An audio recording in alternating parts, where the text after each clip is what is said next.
everyone, and welcome back to Goths Do a Podcast. How you doing? Today we are talking about TV shows. What are you watching, and what are your go-to shows, comfort shows, all of those sort of things, and what we would recommend, really.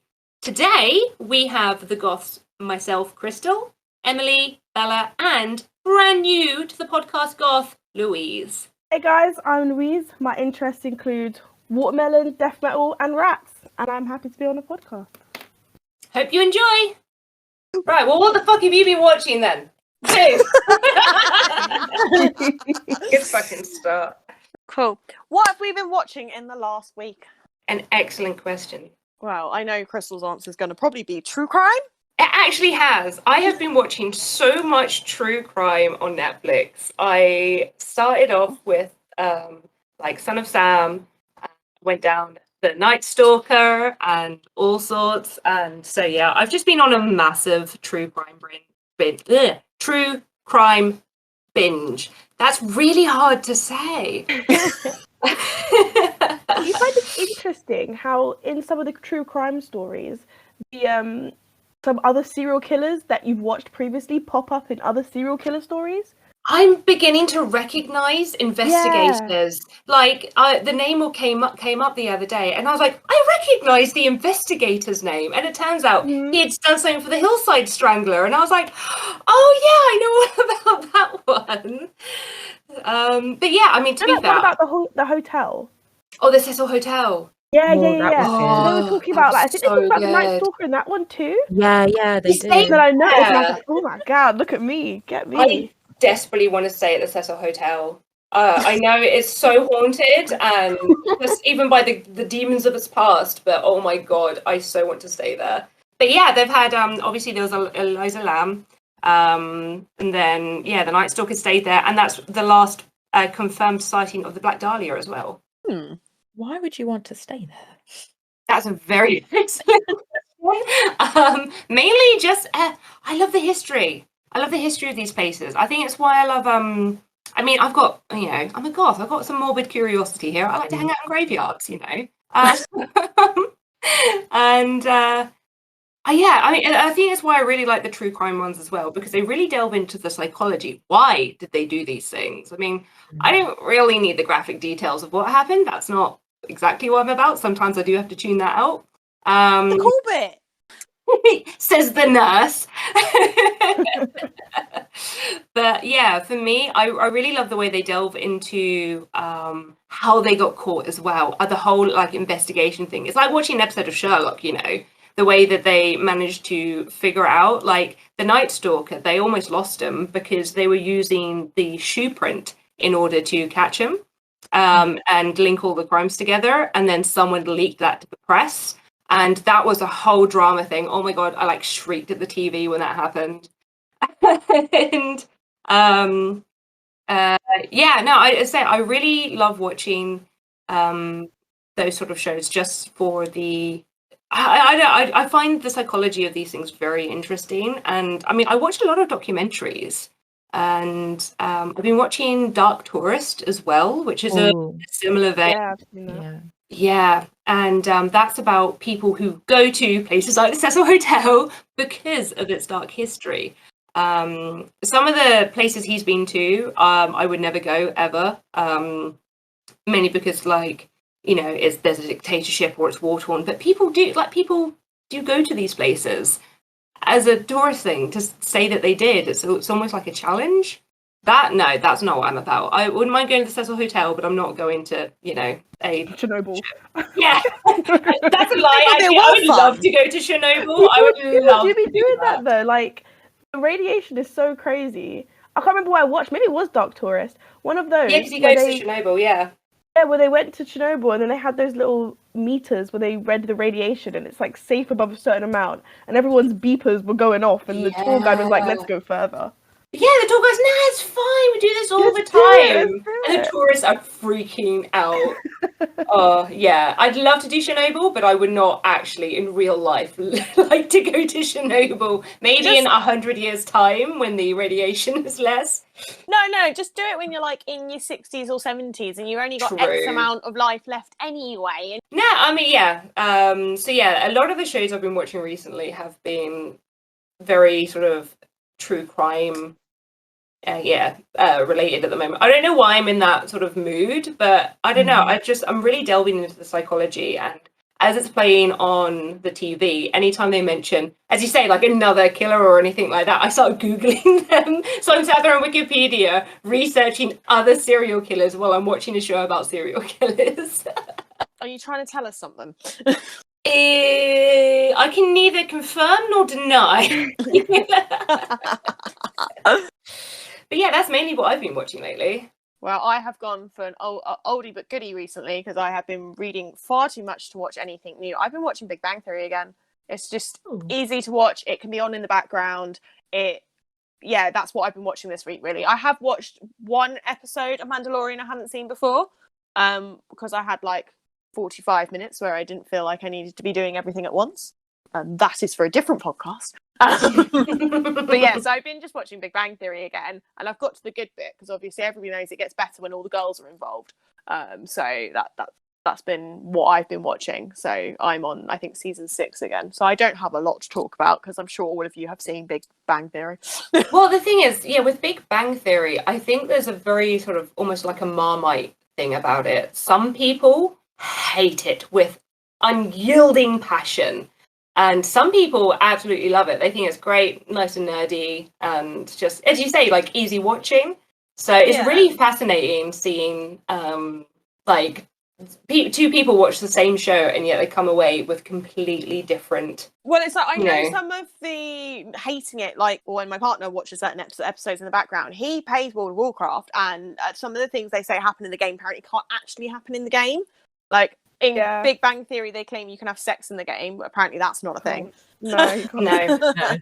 So that annoys actual nerds who plays things like World of Warcraft and stuff, that they don't actually do it properly. They've changed it to fit the plot. In the same breath, it gets me excited. Like in that World of Warcraft episode, for example, they were talking about like Thunderbluff, and me and my sister were like, "I know where that is." You feel seen, don't you? Because my dad, when he first started watching it, he could not stand Sheldon. Could absolutely not stand Sheldon. It changed him though.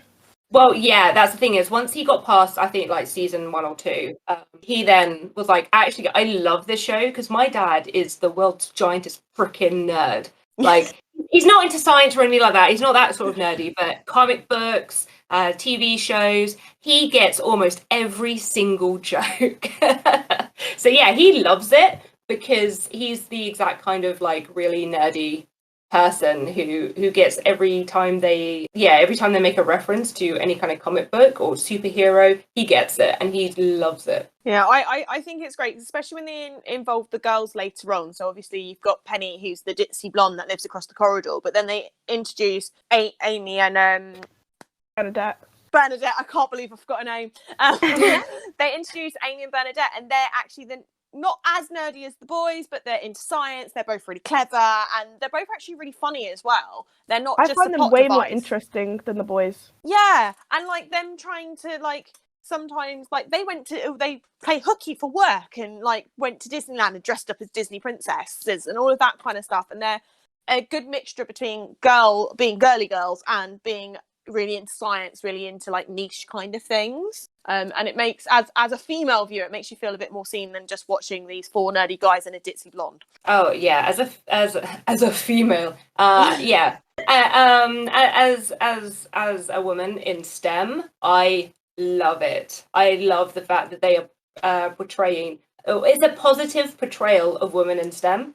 And I love that so much because I've gone through a lot of shit when I first started working in IT, and a lot of it was, because of, unfortunately, I am a woman.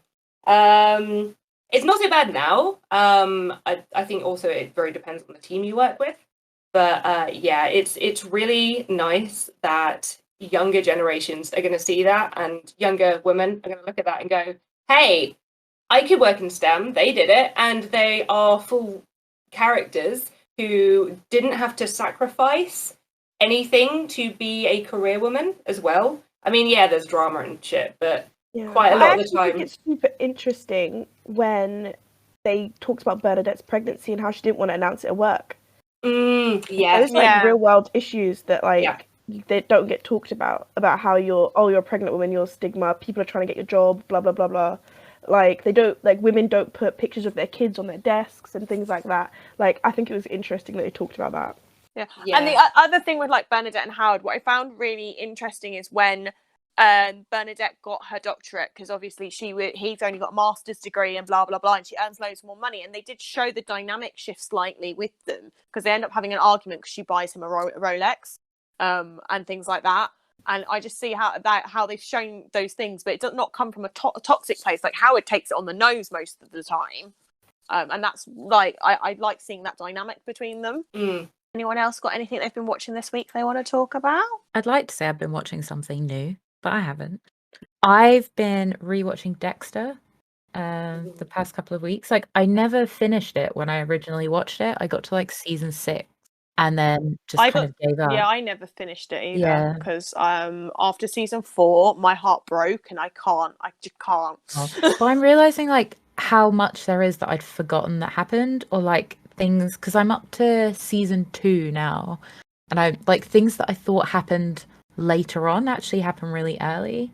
So it's been quite good to rewatch, and it's nice like having, because I've also been watching a lot of the like crime stuff on Netflix, so it's nice to watch something that's like still in the same vein but is more fiction, so it's like slightly less gritty and depressing than slightly. But it's been really good to rewatch. I have gotten way into like rewatching shows just way too much recently, but it's all right. I never really got into Dexter. Really? Yeah, I remember my mum really watched it, but it sounds really rich coming from me. There was too much swearing. That's the thing that put me off Dexter, is they seem to be throwing an F-bomb in every other word. And yeah, sometimes I talk like that, but it was just kind of jarring to see almost every character talking like that. And it just seemed really forced, and I never got past the first few episodes. Yeah, his sister swears a lot, but I will say it does kind of die down as it kind of goes on.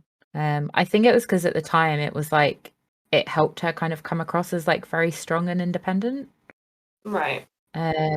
But it does. I don't know if it dies down or you just notice it less. I definitely don't think she swears as much as it goes on, but maybe I've just gotten used to it.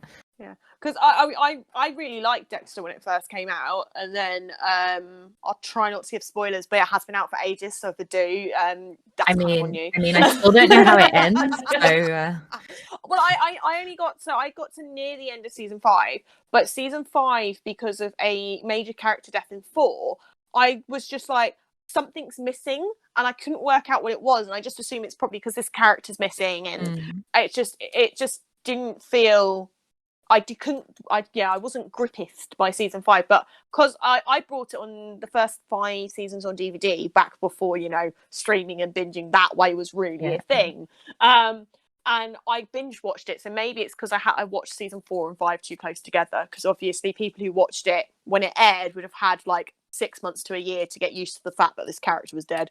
Yeah. That is one of the things that I'm really noticing with like binge watching, is you don't have time to digest anything. Yeah, definitely. Because it's such a different way of watching. Because it used to be, you have to catch it on TV and it'd only be once a week.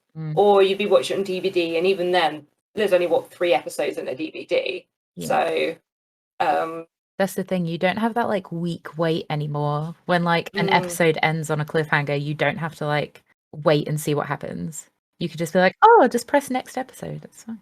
When I was I finally watched Mandalorian recently, and the reason it took me so long to watch is because I waited, because it came out weekly. I waited for it all to come out, and I sat there and watched the whole thing in a day. Like, even if it is coming out weekly, I know it's going to be available for me to watch on demand as soon as the last episode airs. So when the last episode airs, that's when I will sit there and I'll watch the whole season. That's what I do now if it's released weekly. I would rather just wait and risk the spoilers than waiting weekly. I can't do it. I just can't do it anymore. I don't get spoiled very often, but I think that's because I stay off Reddit.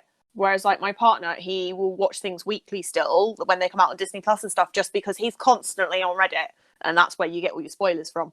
The last time I did that was Game of Thrones, and that's because at the time I was really into Reddit at the time, and I was part of a bunch of Game of Thrones things. So if I didn't watch it, I was going to get spoiled. And we also discussed it at work. So it was really hard when one of the members hadn't watched it yet, like at work. And we'd all have to start using euphemisms to describe what happened while we're discussing it, because we're just too excited. But yeah, let's not talk about the last season of Game of Thrones. I still haven't watched it because I wanted to read the books first. I still have never read the books. Well, the books haven't been finished yet, so... Yeah, you may as well just watch it. Louise, what have you been watching? Oh, probably a complete different genre from everyone else. The thing I've been binging right now is Below Deck. You know, It is so good. Thank you. What is it? Below What is Deck. it? Imagine reality TV meets young attractive people meets boat. They are So, Love Island on a boat. they are on like either a sailing yacht or like a 50-foot massive yacht, and they are the stewards and the deck crew, and their interpersonal drama, all whilst trying to make the experience perfect for the guests. Oh, there's cheating, there's betrayal, there's near-death experiences. It's everything, It's and I live for it. Is it like Fantastic. Love Island meet Come Dine With Me meet some other kind of like Big Brother house drama?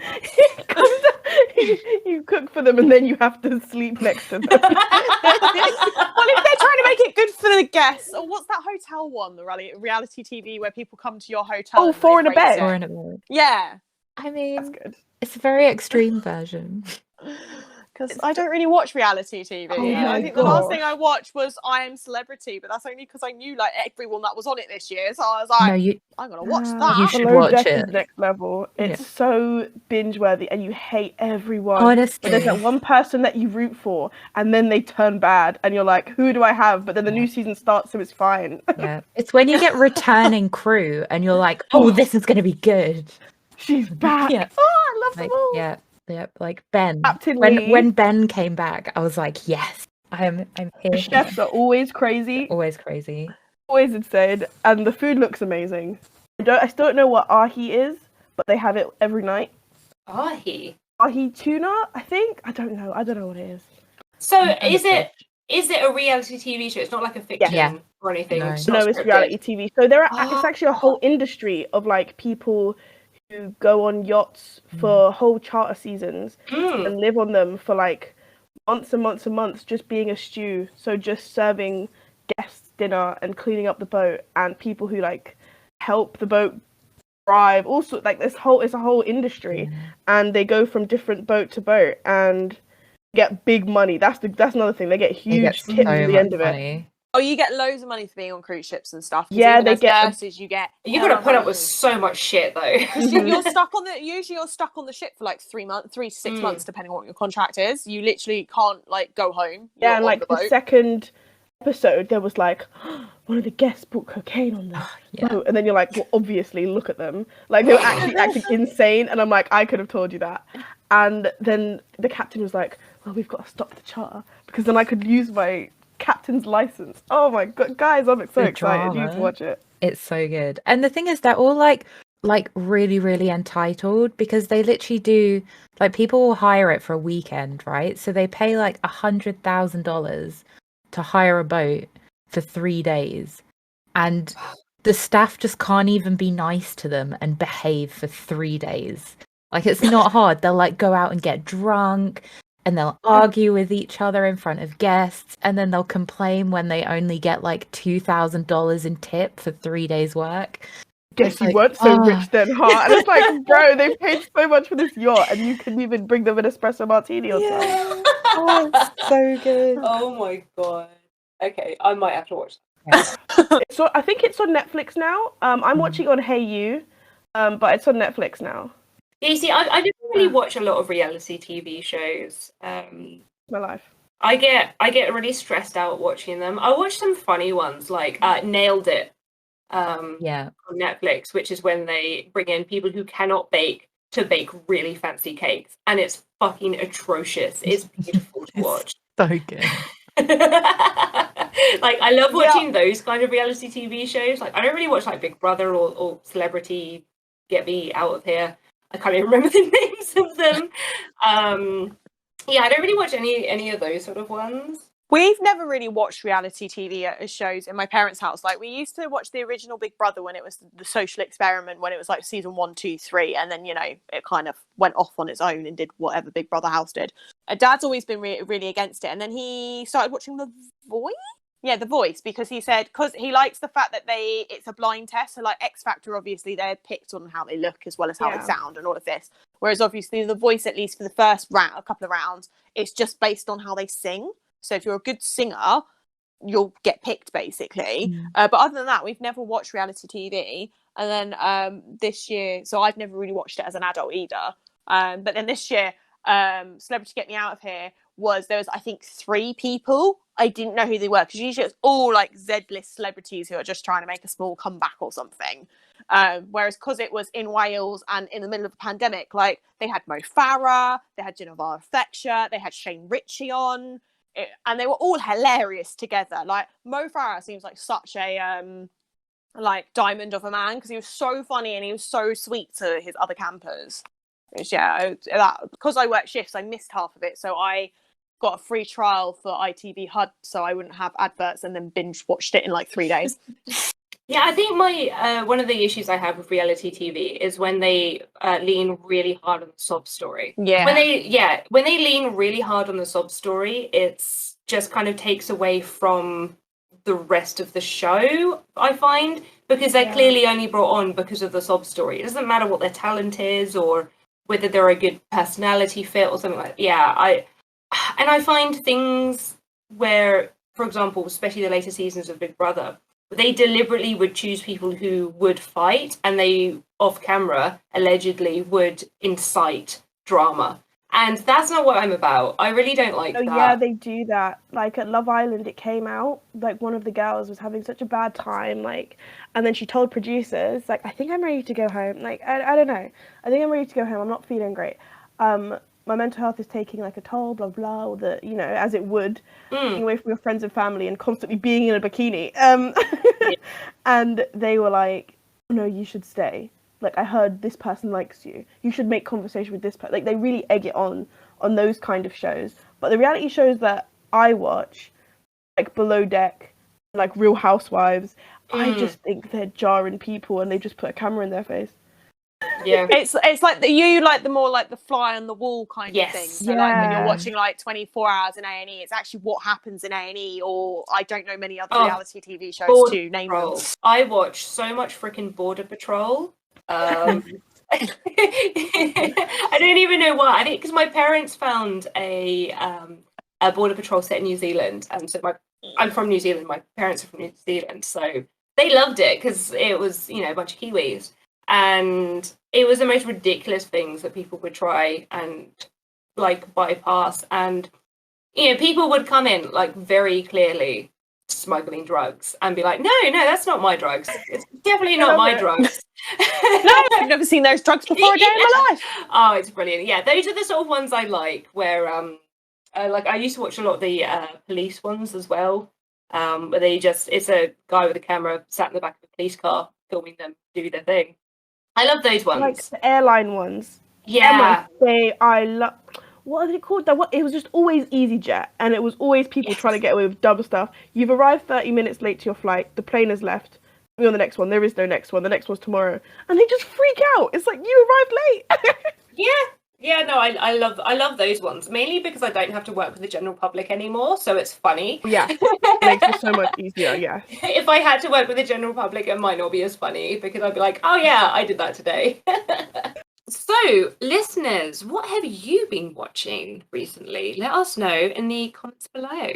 So, what are your favourite shows? So, I know what my favourite show is. and it's finished a million years ago, but it's still my favourite show. 3 guesses? Scrubs. House. No, House. It was one of them. Could have been either. No, House. It's I love Hugh Laurie. His accent is American accent is so good. The Americans thought he was American. Because recently he's been in something with his English accent, and they're like, he does such a good British accent, and everyone else has stood there going, no, he is British. But yeah, I just love House, and like even like their writer strike thing is in. That's how old it is. It was when the writer strike happens back in the noughties.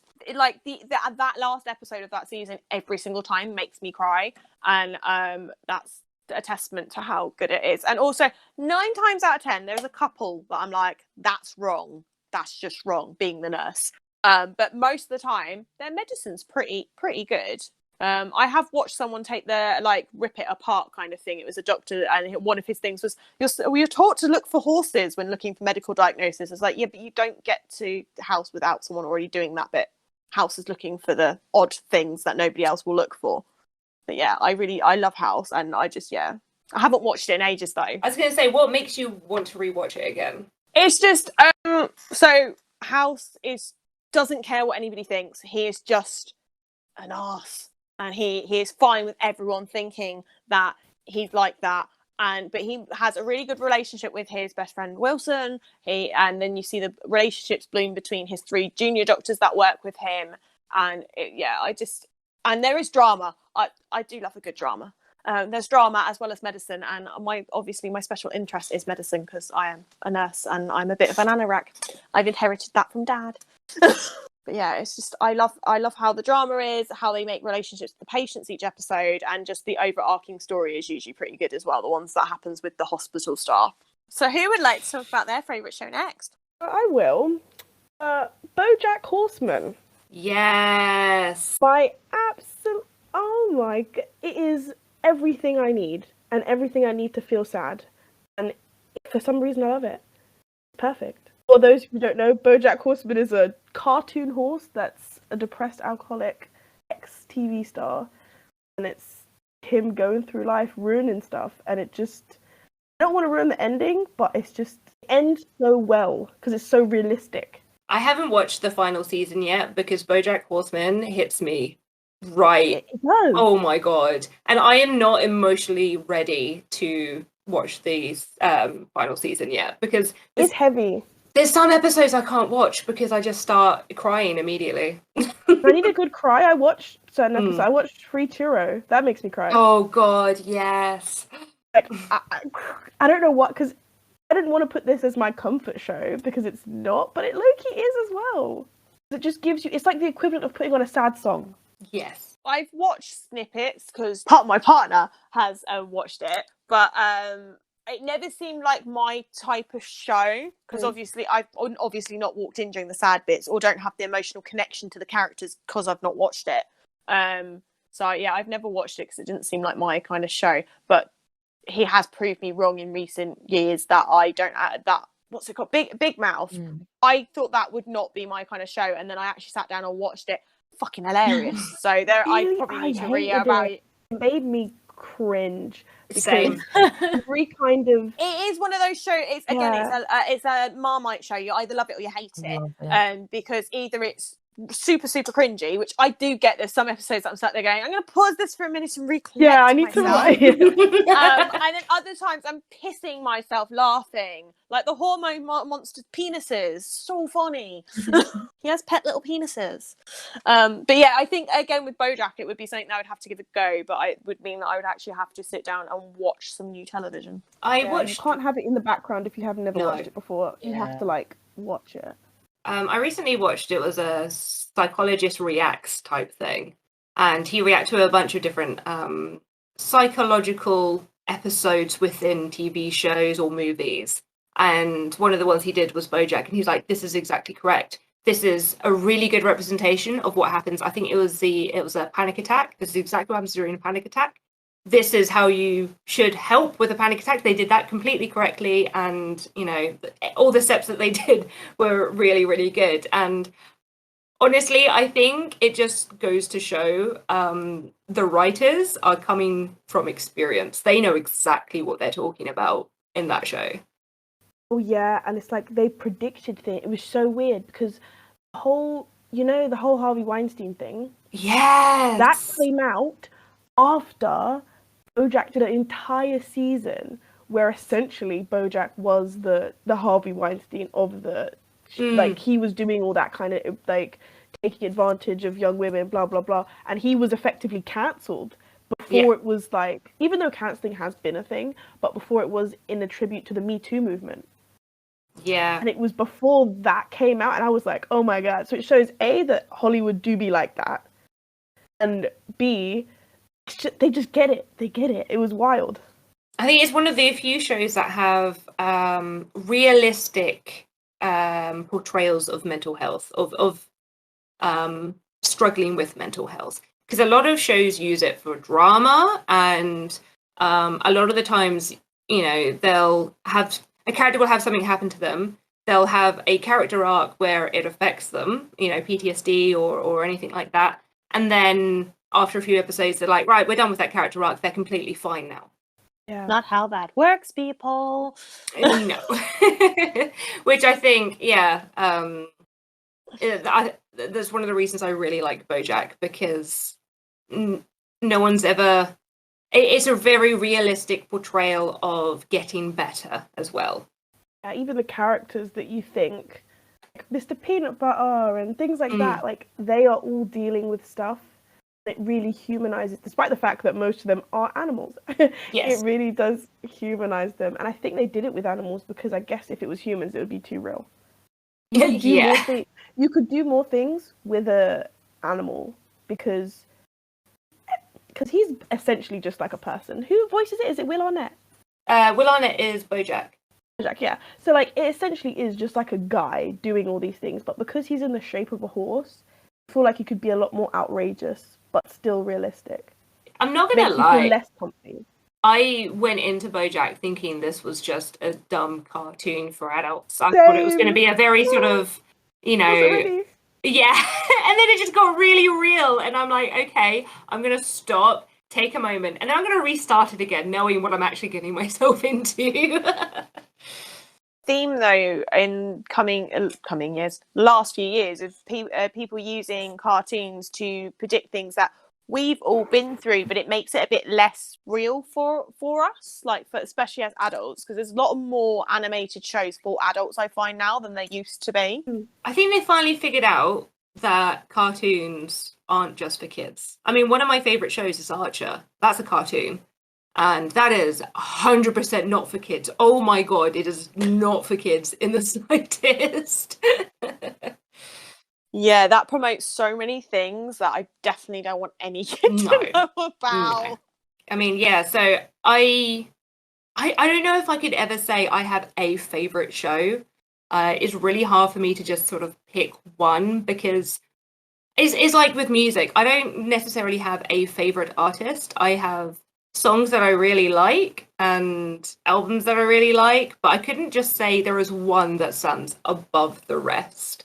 But that being said, one of the TV shows that I always go back to is Community. Yes. It's so good. I don't really watch the last 2 seasons. I get about halfway through, I think it's...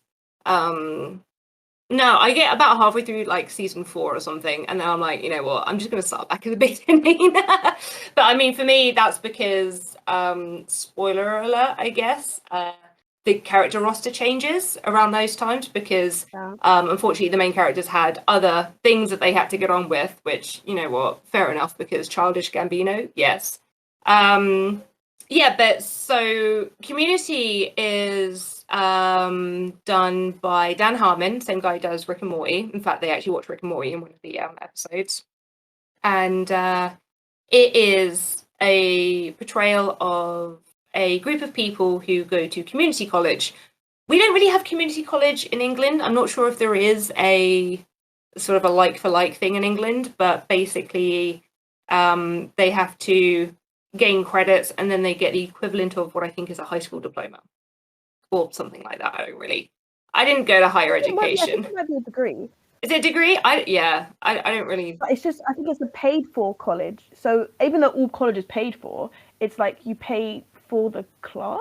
Yeah, so I'm you not sure. a class, and each class gives you a credit towards something, and you need X amount of credits in like language and Yeah, American college works differently even if you don't go to community college to us, because we go off and do a degree and just study that one subject, but they can minor in something else. And I don't get how it works, and I'm not going to pretend I do. yeah, so blowing past the technicalities of it, but basically it's oh god, it's 1, 2, 3, 4, 5, 6 people. It's a group of 6 people who go to community college, and they all find each other during a study group, which is put together because one of the characters is trying to sleep with another one of the characters.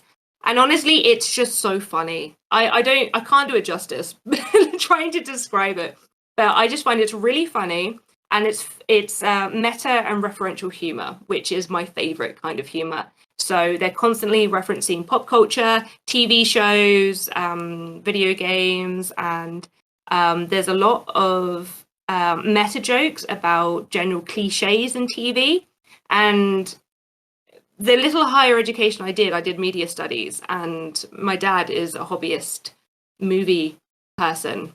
So, and he does everything from like screenplays to recording, camera people, production, all of that sort of stuff. So I've had my hand in all of it. I love it. I love it. It speaks to me on just a whole other level. So yeah, I just find it really, really funny. And it's something I can quote constantly, and it's almost like Simpsons. There's almost a quote for anything in Community.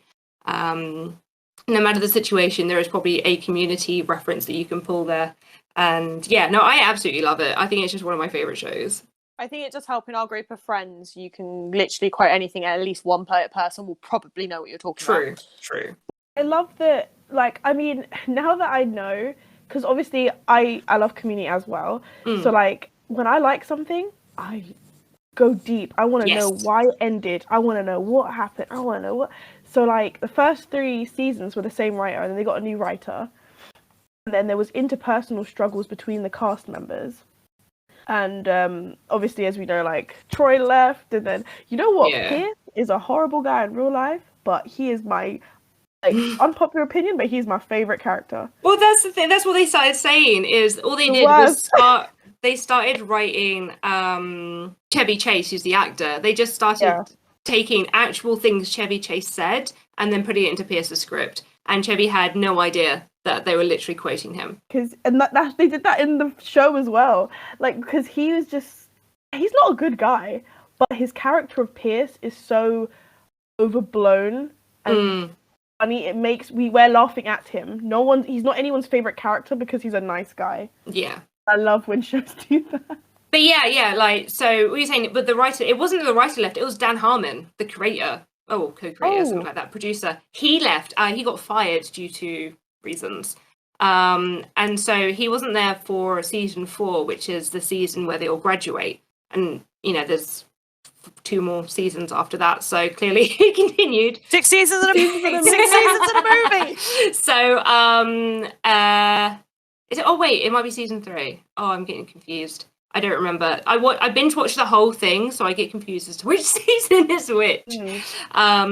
But yeah, he then comes back the season after, and they refer to the previous season as the gas leak year.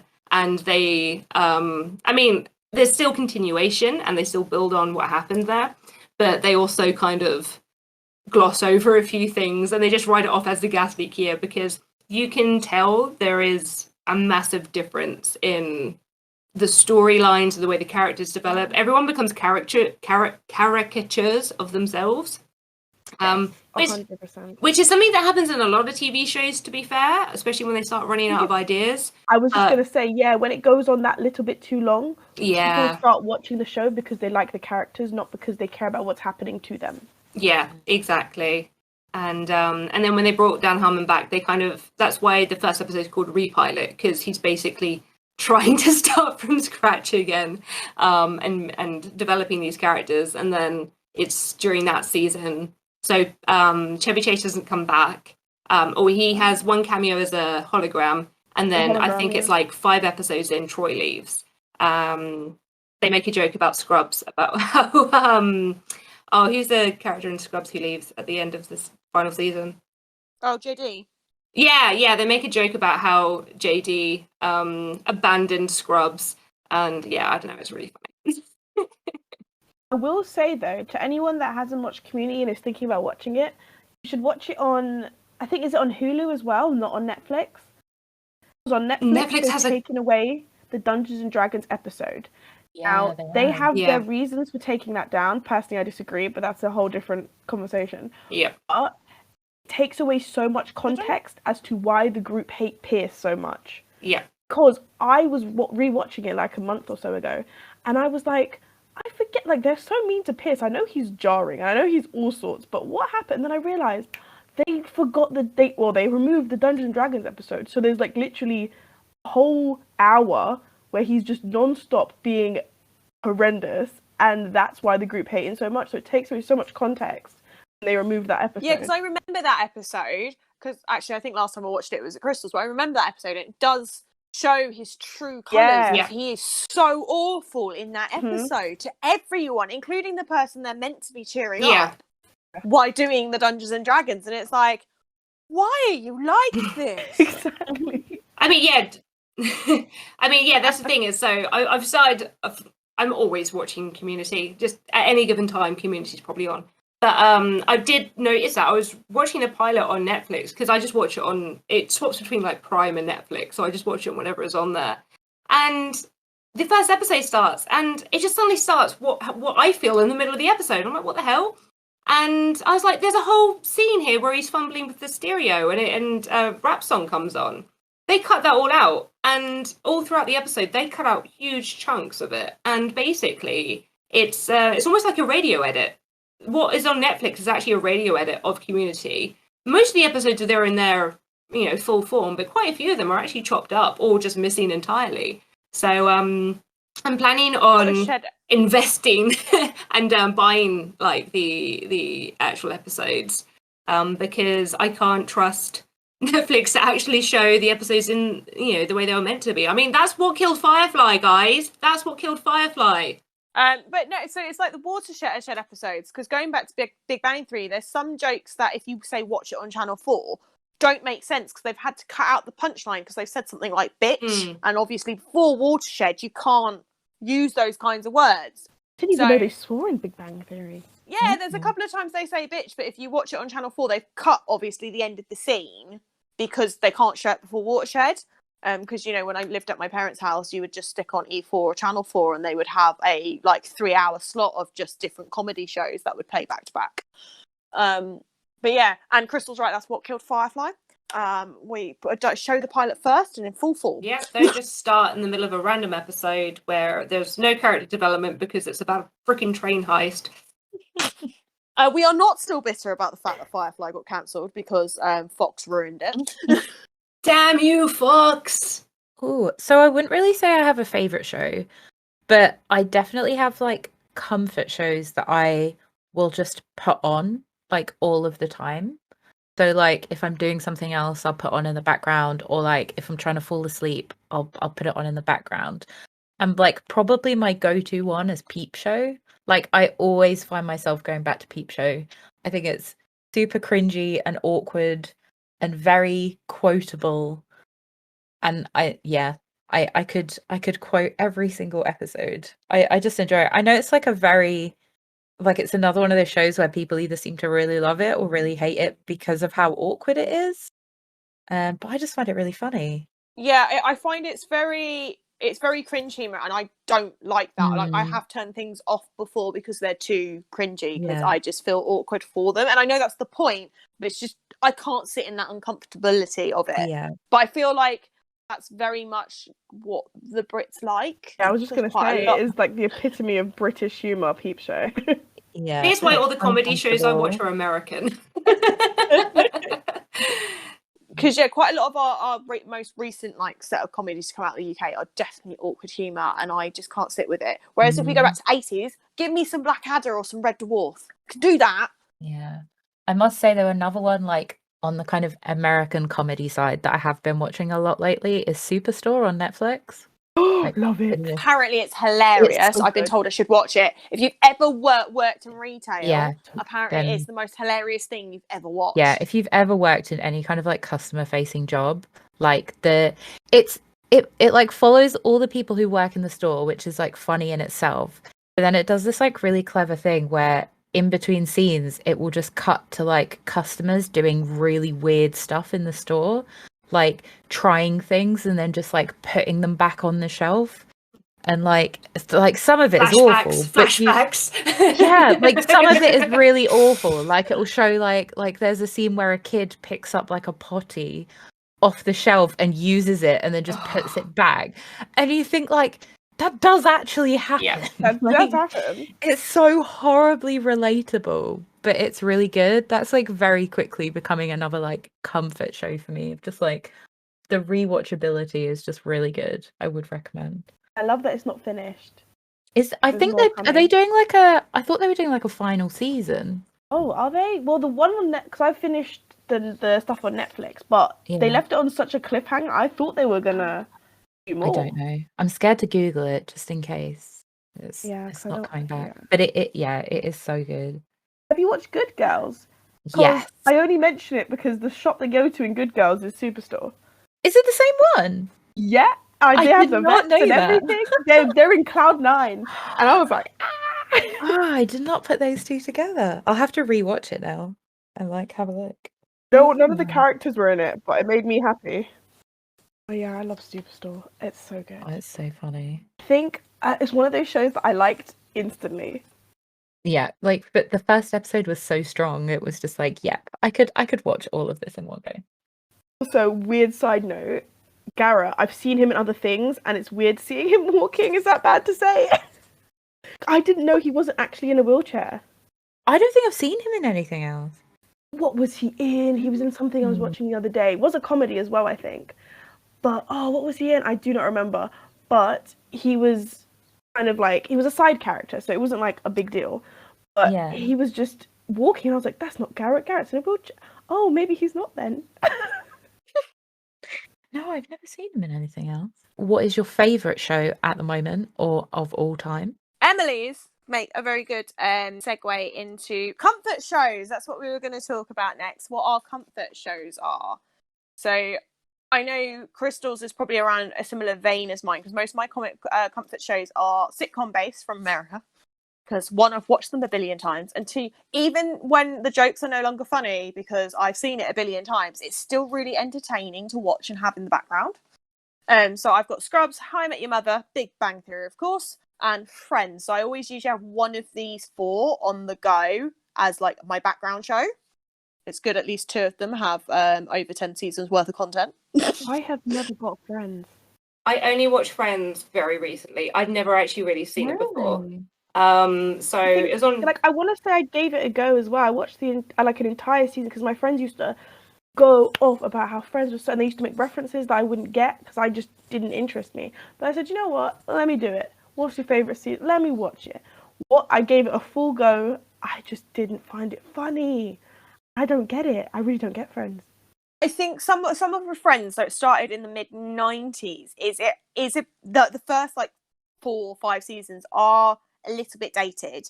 But if you were old enough in the 90s to remember some of the references, I think that's why it's funny to some people in their late 20s still, because obviously we were kids during that time. We remember all of this stuff. The thing I see a lot about Friends is it's not funny, it's nostalgic.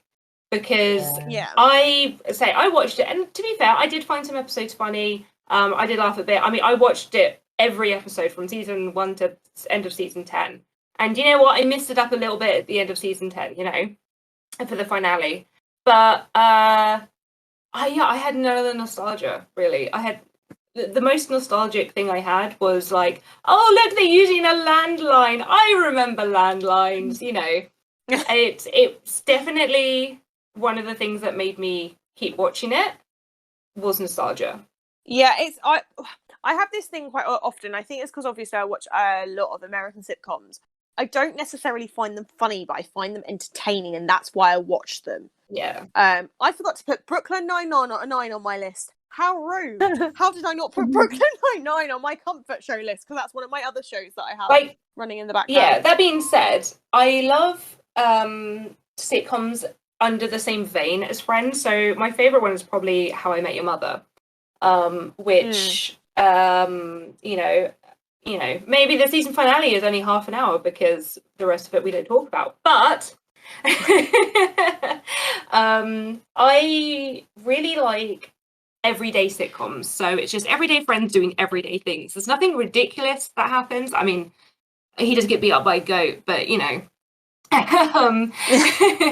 it's very much rooted in reality, and it's gotten to the point where I'm, you know, I don't know, especially at the age I am now. So you know, I'll be turning 30 next year.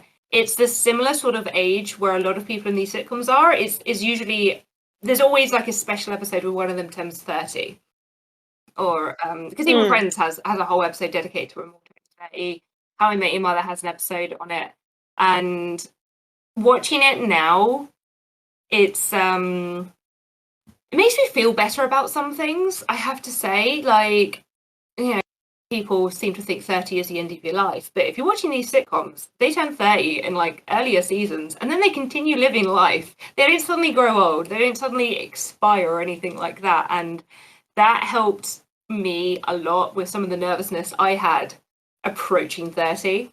You know, And I feel like with the 30 thing, most of them actually start their what we would class as socially acceptable adult life of settling down and having children after they turn 30.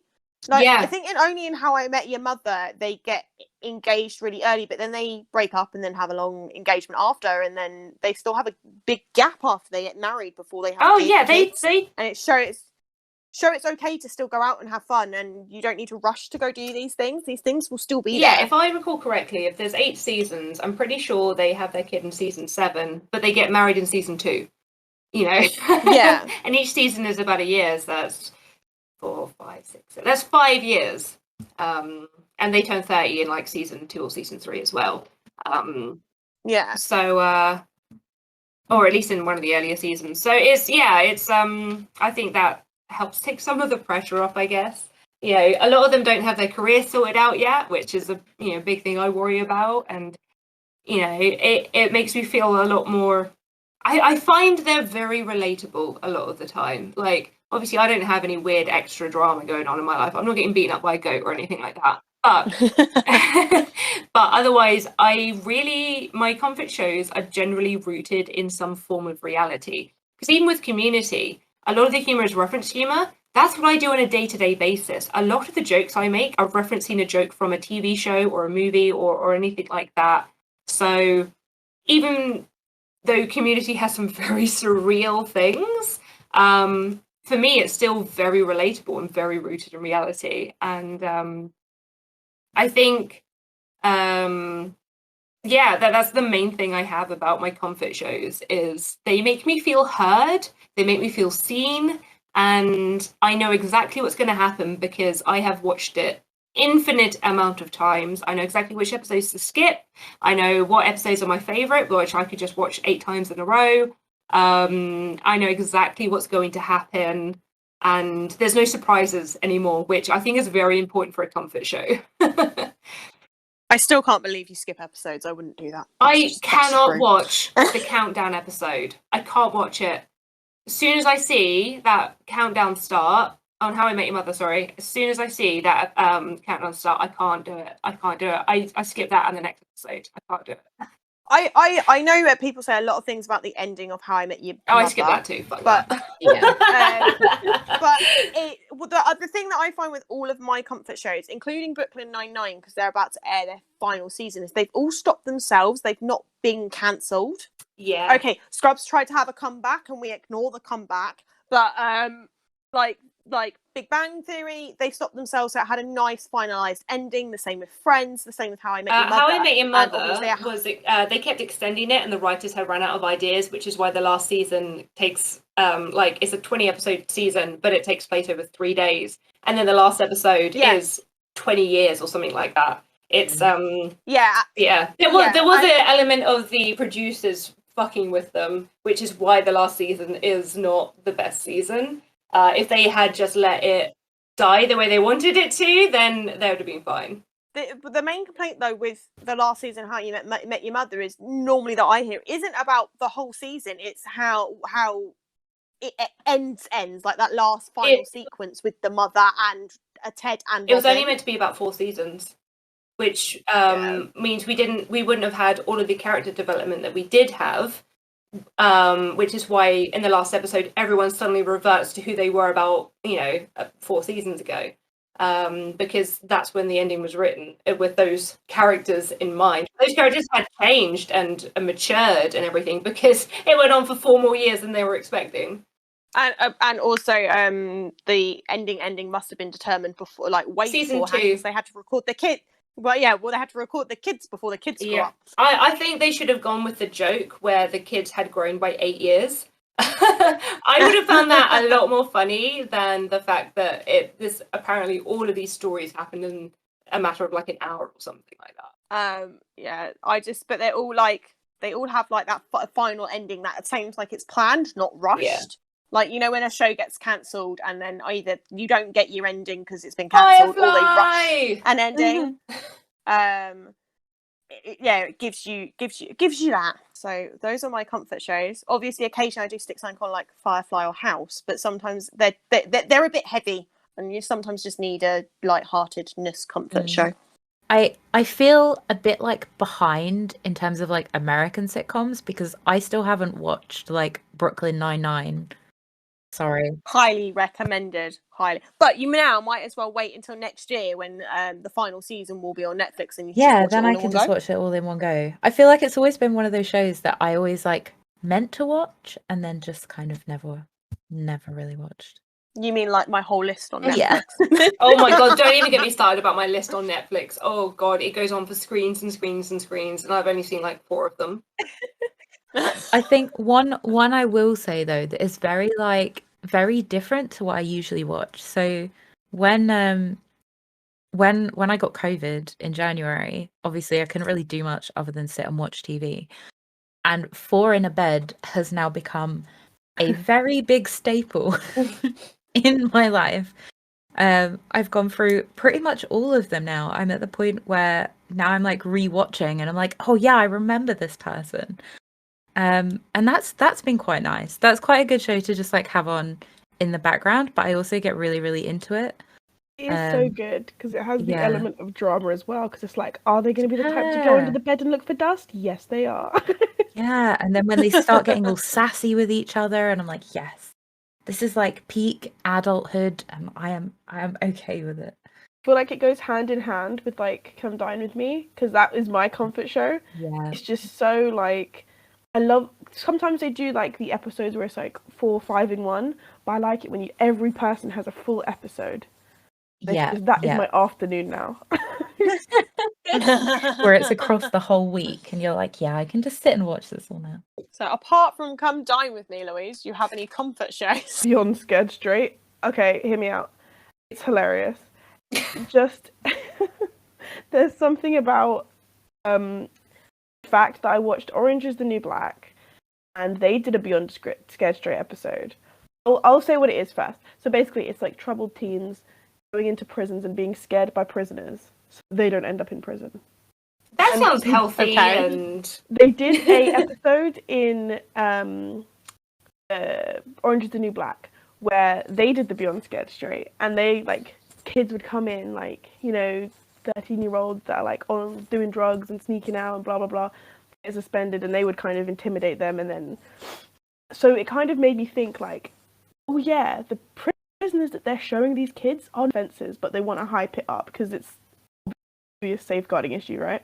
So taking away that aspect of prisoners talk to them, it sounds weird to be a comfort show, but it's the wholesomeness of it, because whilst you have the initial from school every day, blah blah blah blah, I don't care about my mama, and then they get there and immediately, oh, that is comforting to me. If it comforts you, that's all a comfort show is about. You could watch your serial killer documentary. If you find it comforting, go for it. yeah, I do not find serial killer documentaries comforting. If anything, I start locking my doors and windows.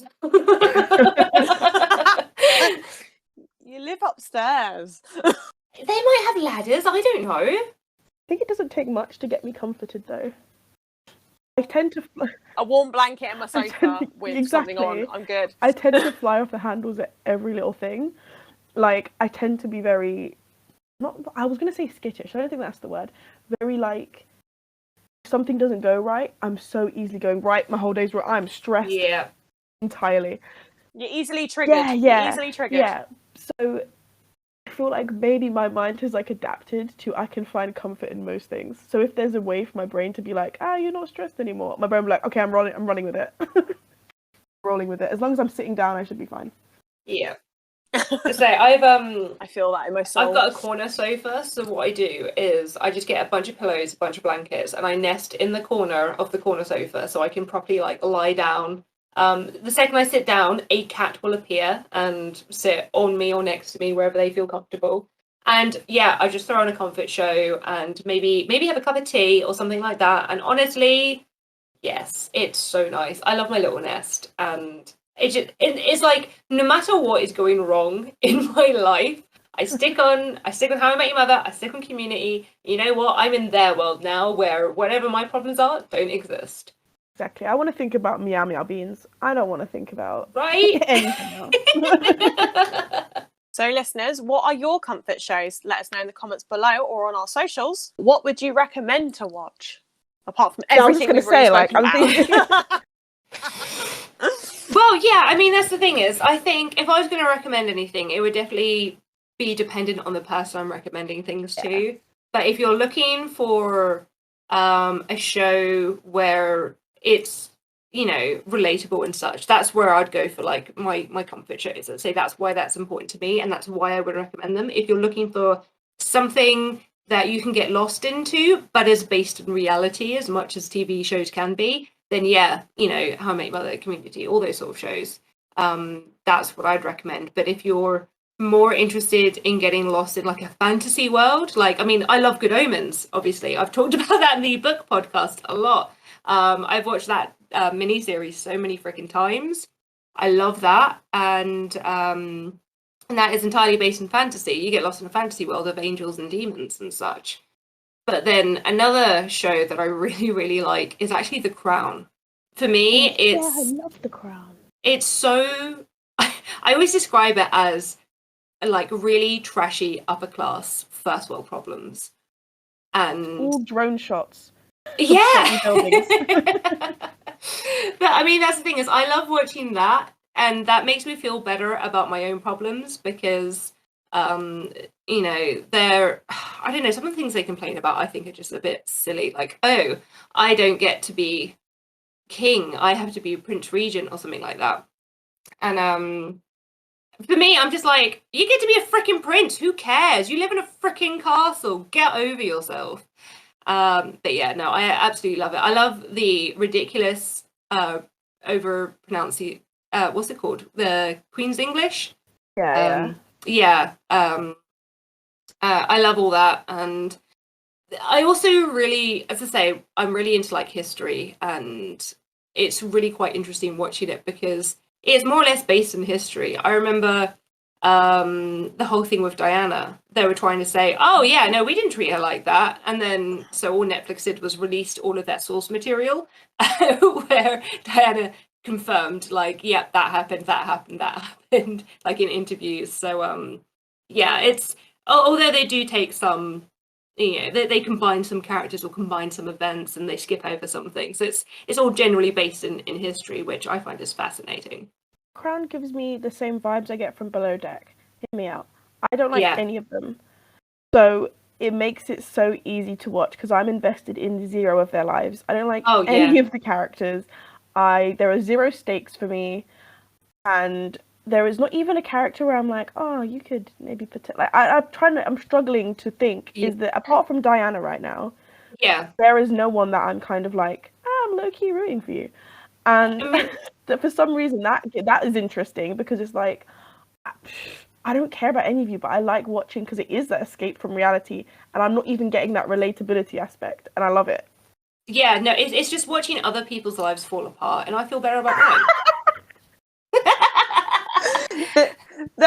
only point I would like to make on the Diana storyline is there is, in certain royalist circles, believe that Diana was lying to the press. So it's very hard to tell from her interviews and Charles's interviews who was telling the truth, because they're both saying opposite things. But yeah, no, I think the Crown is just it's one of my fun shows, because as Louise said, you don't care about any of the characters. And it's brilliant because I don't care what happens to them. In fact, I know what happens to a lot of them as well. I think that also ties into I like to know what happens in a show. That's how it becomes a comfort show. But with The Crown, I know exactly what's going to happen because it's based in reality, and they've only just sort of started to hit the early 90s. So they're probably going to have to stop. They're going to run out of material. Did they go up to Harry and Meghan?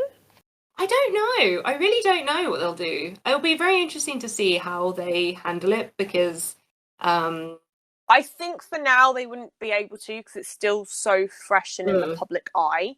They'd probably have to wait for it to be a few years. Yeah, no, I at least. I haven't looked into it much, but I reckon there's probably only going to be like a couple more seasons. Probably, they're probably only going to go up until like 2010 or something like that. Oh god, it's 2021. That's 10 years ago. Oh god, no, I did it again. But yeah, I think there's only going to be a few more seasons before either they might just hiatus it for a bit and wait for some more material. I mean, that's the thing, is there's only, I think, 4 seasons at the moment, and that covers from before Queen Elizabeth became queen. She was princess, up until Diana and Charles have just about only just got married. Well, kind of.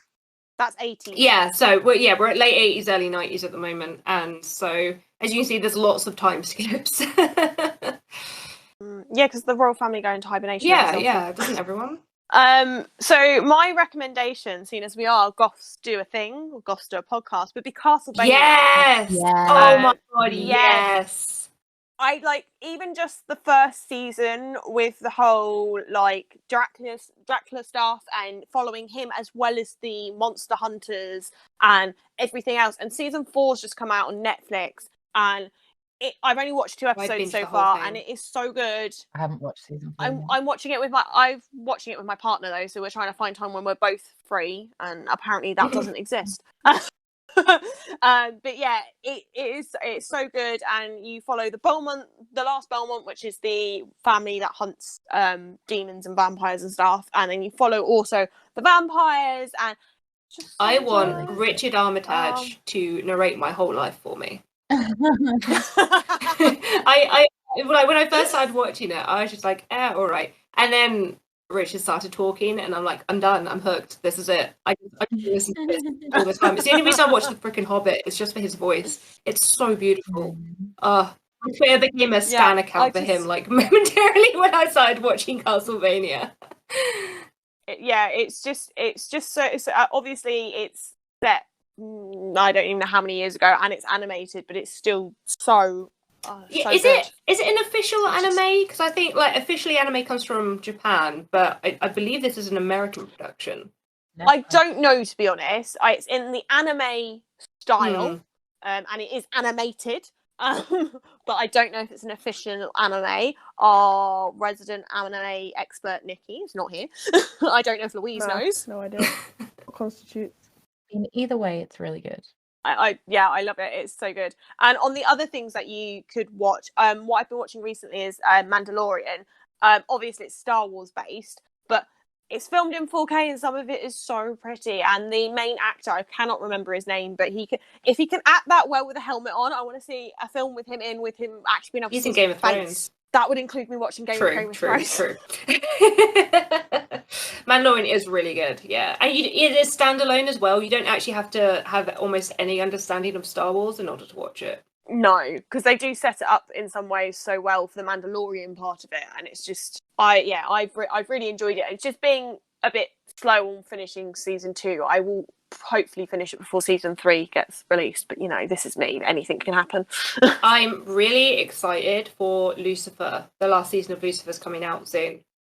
I love Lucifer, Constantine, all of that. I've got the Constantine Hellblazer comics, which I think I mentioned a lot before. But yeah, Constantine TV show with Matt Ryan.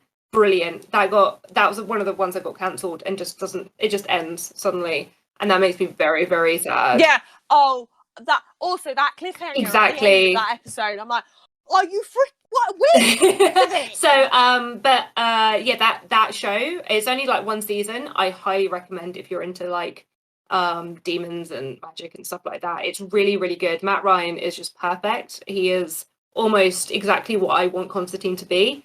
That being said, I still love the Constantine movie with Keanu Reeves. It's technically canon, and I'm here for it. Anyway, yeah, and so Matt Ryan's Constantine, he has actually appeared in Arrow and something else.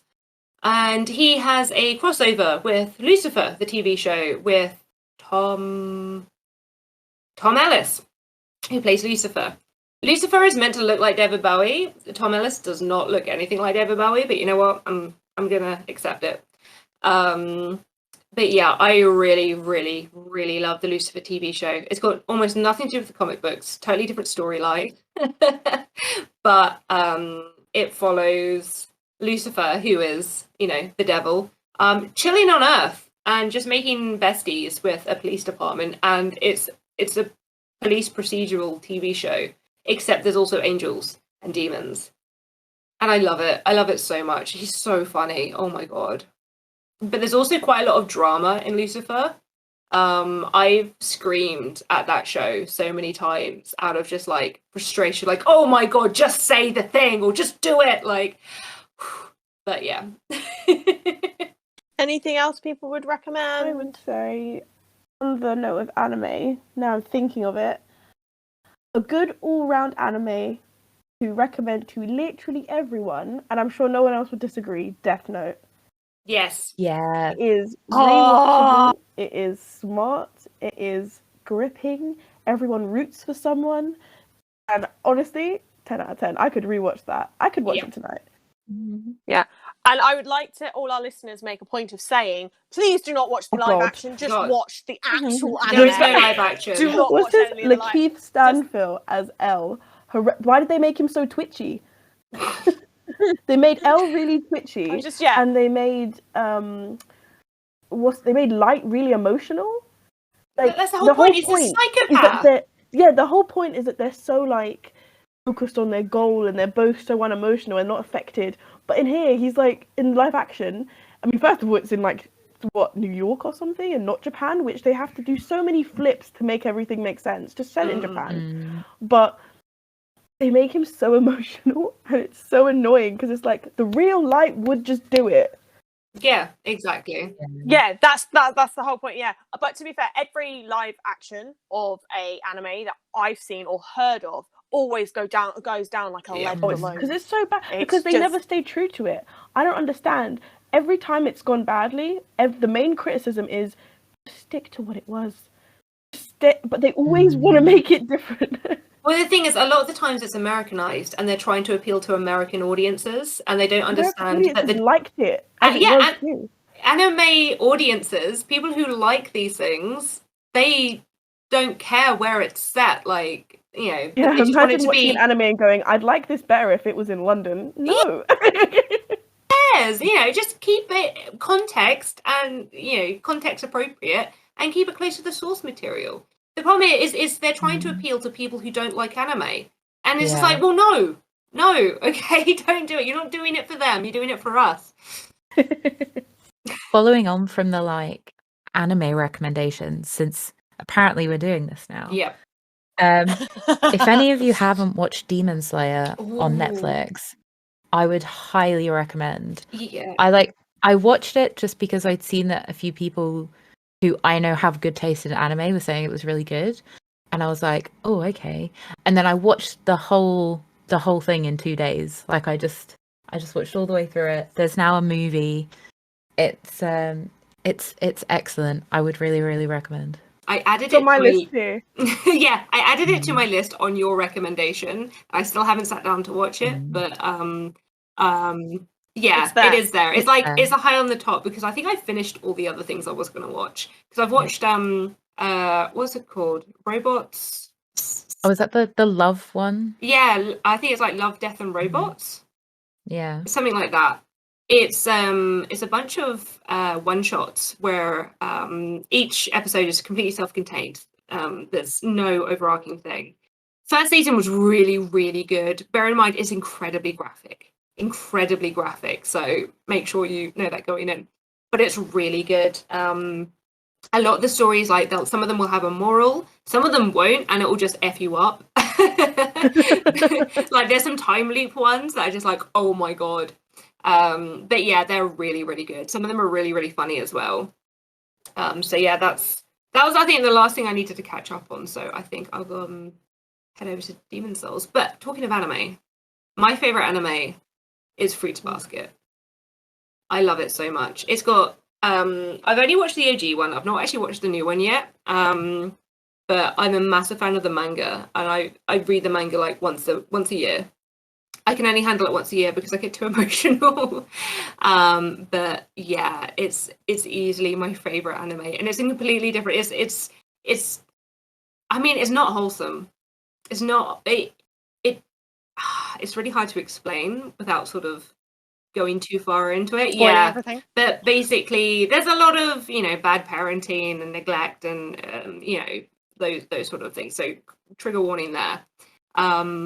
But the main character is an optimist and just tries to find the best in everyone and the best in everything, even though they've been dealt a really awful hand in life.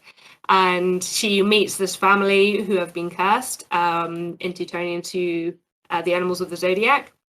And oh my god, almost every episode is just heart-wrenching. There's a few filler episodes, but yeah, if I need to cry or I just need to feel things, I put that on and I feel every emotion. Oh my god. I feel like filler episodes in anime get a bad rap because I usually quite enjoy them. I like that it's a little break from the main storyline, but then it happened in Fairy Tail and there was like a whole filler month and I stopped watching because of that, and I'm like, okay, now I know why people hate filler. Yeah, and I'm exactly the same. I don't mind filler episodes, it's filler seasons that I don't like. I think because I think I did the same with Fairy Tail. It was basically just a season of filler, and I just turned it off because I was like, nothing's happening. None of this matters. Especially with anime, because I don't speak Japanese, and I like to watch subbed. Because with dubbed, they use the same actors sometimes, and it messes me up. So I like to watch subbed, so I'm like watching and like actually concentrating on it. So when I'm putting in so much effort because my attention span's all over the place. So reading text as well as watching takes a lot of effort. So when I'm watching it, I'm just like still like I've watched 3 episodes and still nothing's happening. I'm gonna stop. And what shows would you recommend? Because we're always looking. Don't forget to like and subscribe to the podcast. And you can follow us on Instagram at Goths Do a Thing. And on our Twitter at Goths Do a Thing. And YouTube's Goths Do a Thing. Okay, guys, so that was our talk on our TV shows, comfort shows, even a little bit of anime in there. We hope you enjoyed it. Next time we'll be discussing feminism, how it's changed, what we think about it, and I hope you guys get in on the conversation too on all our socials.